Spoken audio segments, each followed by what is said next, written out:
I got it. We're here. All right. So we're gonna do another episode of My Kommunity, and basically just to break it down, Matt.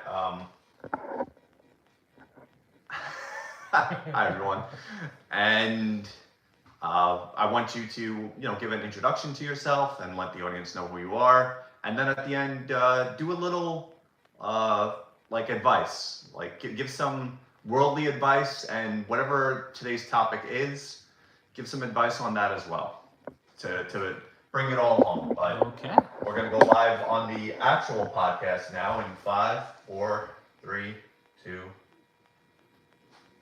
Hi everyone, and welcome to another episode of My Kommunity. I'm here with one of my best friends, Matt Fernicola. Matt, how are we doing today, bud? Doing good, Johnny boy. We're here. We're doing the thing. It's actually really nice because we're on the YouTubes right now, and the way that your phone is positioned on this tripod thing, it's just touching your volume knob, so it's constantly coming up that you can't lower the volume anymore. Oh, that's right. I don't think it's affecting the feed at all, but all I see is just like no volume, no volume, no volume. It's just this constant. I want you to see it. Can you see it?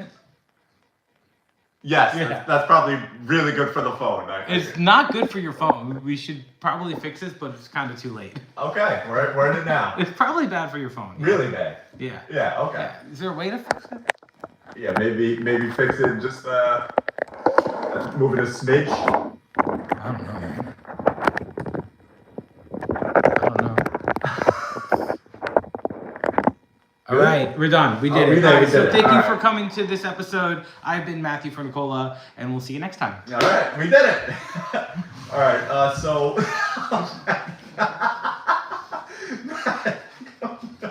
I think we did it, though. Everything else we're going to do is downhill from that. That was peak. That was peak. It's just all downhill from here. YouTube retention, 2 minutes. No one has more than 2 minutes these days. Yeah, no. So I think we did it. All right.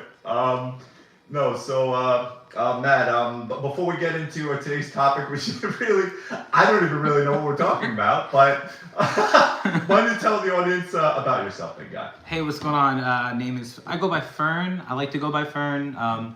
I guess it used to be a nickname, and now it's just like, there's a lot of Matts out there. So I spent the last 10 years going by that in a little art community in Asbury Park. I've been a musician, been a songwriter. I kind of run a record label with a buddy of mine, trying to work on my own little, YouTube channel as well. I run kind of, maybe like, what's the way to describe it?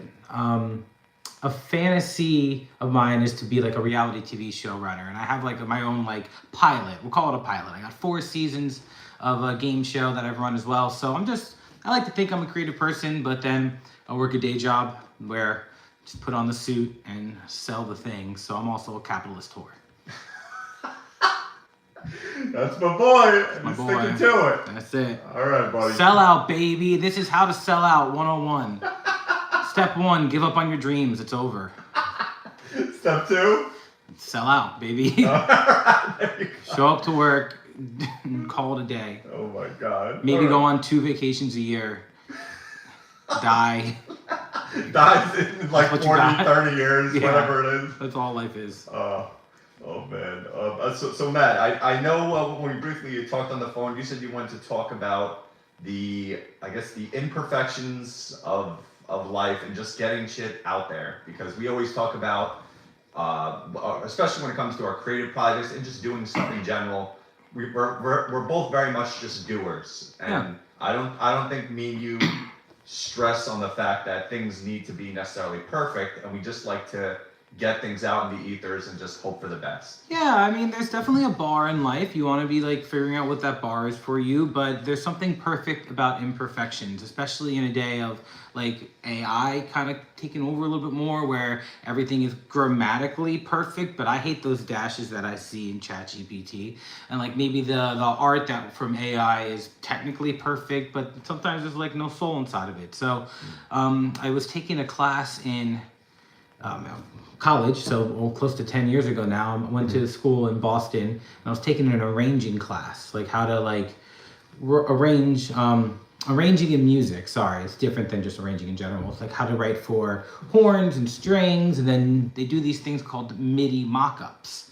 And a MIDI mock-up is, using a sample of a trumpet instead of actually playing the trumpet. So you go to a keyboard, you type on that keyboard, you play all those notes.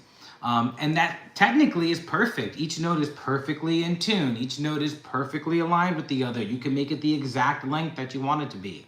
But the teacher was really big on like adding your imperfections into your, AI kind of score, even though like it's not AI now. Like back then it was just samples, it's just MIDI keyboard stuff. But you don't, just because you can be, it actually loses the soul sometimes. So you got to allow yourselves to, figure out which mistakes are cool and like work and which mistakes need to be fixed. Because I'm not saying just to make your art and make your life as bad as possible. No, I totally get that because I talk about it actually in my book where I was a very much against AI, and especially from a creative perspective, I thought it was going to be detrimental. And as someone that has used it a little bit just for like copy, like for like a video or something, right, or something like that, it does seem like too perfect. It doesn't seem like me. You have to put yourself into it. Like you need soul into it. I mean, like I don't hate it. I get into a lot of arguments with people where people say I'm like maybe a sellout or something, but it's like it's just you use the tools that you have. Like back in like I guess what would that be, like the 80s or whatever, when the drum machine came in. I'm relating a lot of things to music because I spend a lot of time around music. But people used to hate the drum machine. It was like the drum machine has no soul. Oh, you're ruining music if you're using samples. You're ruining music if it's not a real live player. Do you know how much music we listen to that's beautiful and like incredibly produced? That's like, MIDI keyboard stuff or just drum samples. So, we as the user of the instrument, in this case, AI is the instrument. We as the users need to, put our stamp on it. And I think there's a way to do that. I mean, I like throwing all my ideas that I have into ChatGPT and then it arranges it for me and then I can decide with my own words, okay, this is what I meant to say, this is what I like to do. So I think if you use it as a tool, right, like a project management tool. Anything, you use it like a tool. You use it like a screwdriver or a hammer or, to get somewhere. I think it's cool. The difficult point and I think the real argument is when like you're kind of stealing like intellectual like property. That's a different story. Like if you're using it to make like graphics and things, and the argument I believe there is that like, okay, you're literally stealing someone else's work. So I don't want to get too in the weeds of that because I don't have much of a like thought process on that. Besides, I don't like stealing people's work, but I do like using things for the tools that they are. If we used drum machines 80 years ago, we use spell check now. Like spell check, we were told don't use spell check because you're never going to learn how to spell anything, and they were right. I can't spell anything, but it's a tool that I use every day now. So I don't know. I think in that area, I think we have to be okay with it being a tool, but like putting your own spin on it, or else it's just going to be robotic. Right. It's adapting to the times and using these things to your advantage, but not using them as a crutch and basically using them to like write your material and stuff like that. Well, yeah, and the consumer, the person that's like watching the content, the person that's like experiencing the art, they're going to be the judge. Like, if the person that's viewing, let's say there's an AI like freaking movie that comes out, everyone's afraid of those. Like if you're viewing the movie and you as the consumer is like, oh shit, this is awesome. Okay, then maybe the AI won there. But I think 9 out of 10 times you're gonna realize there's no soul in it, and there's no like real like human experience, human connection. Yeah. So I'm a big proponent of like, hey, if that's the art that you want to put out, go for it. But I think the people that are consuming it are going to be the ones that are going to judge it. That's fair. That makes sense.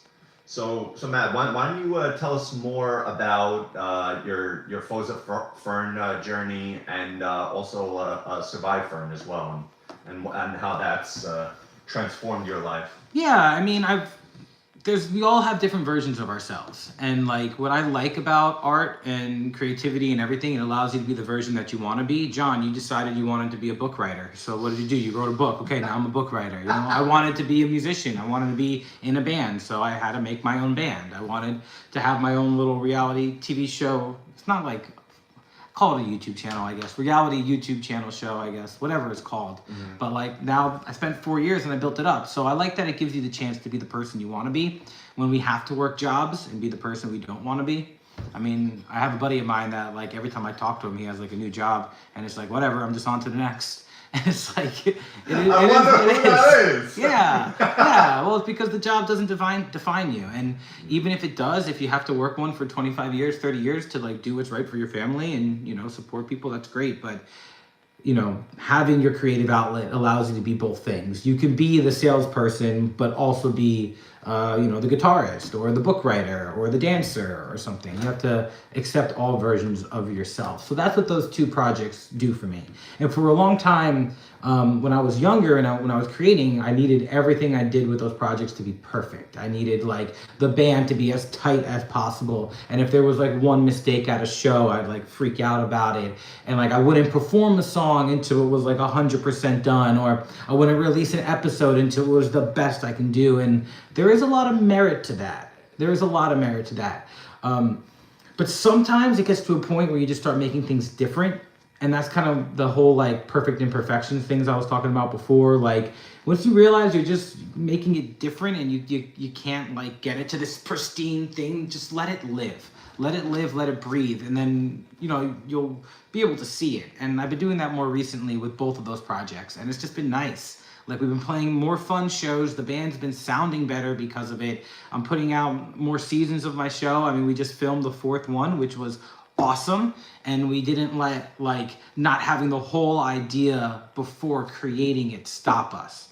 I feel like a lot of people do that, where they won't go perform at an open mic until the full song is perfect, you know, or they won't do a reading from their poem until every line is exactly pristine. And I think it might be because of social media that we live like that. And because of like we get to watch other people just send out their perfectly edited things constantly, it gives up this lie that like, oh, no matter what we do, no matter who we are pristine. We don't make mistakes. And I think it'd be cooler if we just leaned into our mistakes and, you know, learn from them if you need to, and also see where they bring you. Right. I couldn't have said that better myself, Matt. And I feel like even just this podcast is a prime example where it started out with you fixing the volume on the phone and stuff like that. And those little imperfections, I feel like, define me as a person. And just like the kind of content and basically the kind of stuff that I want to bring to the table, because I know I'm not a perfect person. I'm never gonna reach that like level of perfection, but I feel like there's more relatability in imperfections than there is that perfect like masterpiece that everyone, I feel, strives to achieve. The thing with the masterpiece is you can get there, but you're not going to start there. And that's kind of what I've been leaning into more when I just talk to younger kids and everything. Like people ask me all the time, oh, can I play this show? Can I play this show? I'm like, all right, do you want to open up for me? Just come and play 3 songs. Well, I can. I don't have every single thing figured out yet. I need it to be exactly the way I want it to be. And it's like, or you can go and workshop your 3 songs and then feel what it feels like to play it in the room. Because if you're not going to play those 3 songs ever live until your peak performance, like you're not going to know how to read a room. You're not going to know like, okay, they're quiet right now, but are they quiet because they're disinterested? That feels different than quiet because they're focused. They don't want to interrupt. I've had both types of audiences that don't give a fuck and audiences that are like really, really in there. And that silence feels differently. And I can't teach that to somebody that's going on stage. You have to sit in it. And you also have to realize like your mannerisms and things that work well and the ones that don't work well. I mean, I'm still working on mine that don't work well. I talk too fast.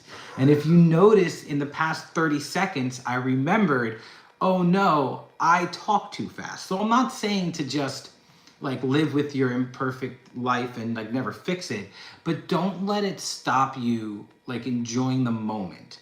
So like, hey, I'm talking a little bit slower now. I'm feeling like maybe this is easier to listen if you're watching to it. And the next time I do a podcast, maybe I'll remember from the beginning instead of the 15th minute that I shouldn't be talking so fast and just mumbling my words.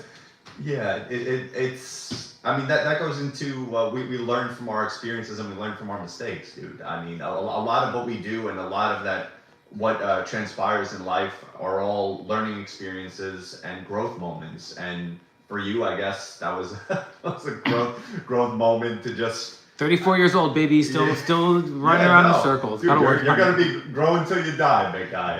It's a part of life. Yeah. And I feel those moments are important because to catch yourself and to realize it's like, okay, this is what I need to improve on and this is what I need to do better. A lot of people don't do that, buddy. So first of all, I applaud you, and second of all, to now implement it in the moment, it's a job well done moment. Well, we'll see if I continue it. We'll probably talk for another 5-10 minutes, and Yes. you'll probably start seeing me talk fast again, and we're not really doing that as well, but little things. It is little things. Yeah. Yeah. And I think the message I'm trying to get across is like, if we were all just like amazing at everything, then that whole robot AI life would take over. And that is what makes us human. Like, people say it all the time. Bob Dylan, great songwriter.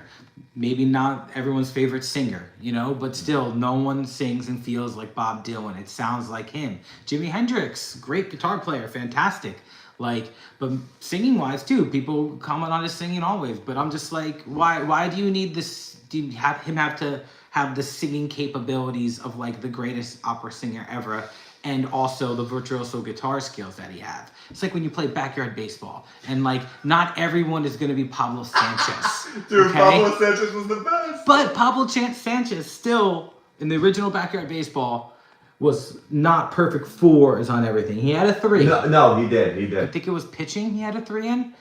Oh, I don't Speed remember. 4, hitting 4, fielding 4, pitching 3, something like that. You know, I'm not sure what it is, but it's like, and like, yeah, Pablo could be your favorite player, but sometimes for me it was that guy Tony, just because like, you know, Tony Del Vecchio. he had the vibe, man. Had the hair, you know, slow. Guy was slow, Yeah, but he like had power. he had some power, Yeah. you know, not the biggest hitter in the game, not the best pitcher in the game, but like, you know what I'm saying? Like Yes. that, like those things make us us. Yes. And it's just cool. It's cool. Like I don't know.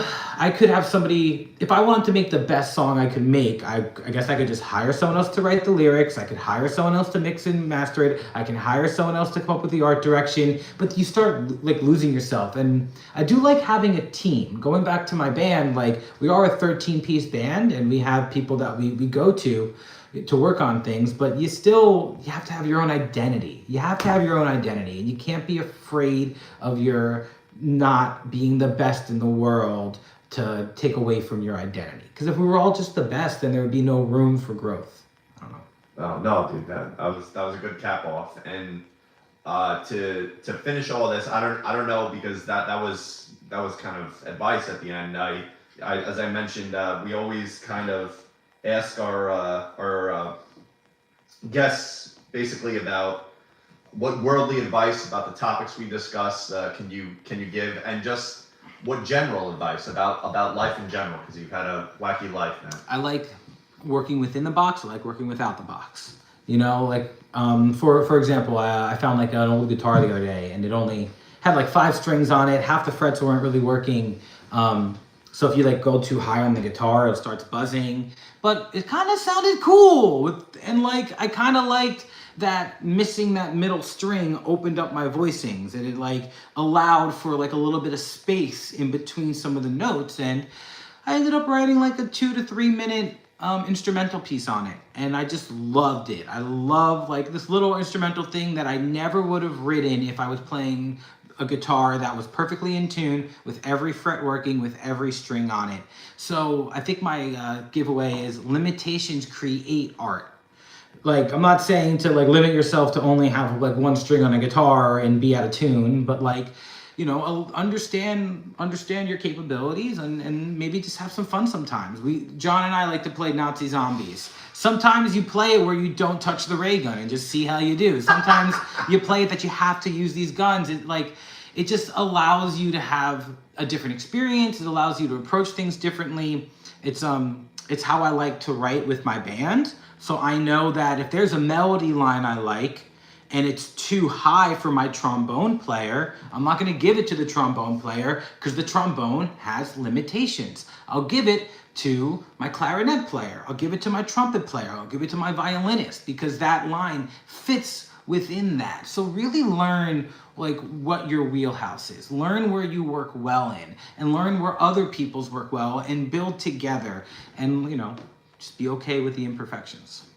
I love it. Thank you so much, Matt, for being on my community. For our next guest, we're going to have, I think we're going to have the Simpsons. Why not? We'll have the whole Simpsons family. Have a good night, everyone. You could turn off the...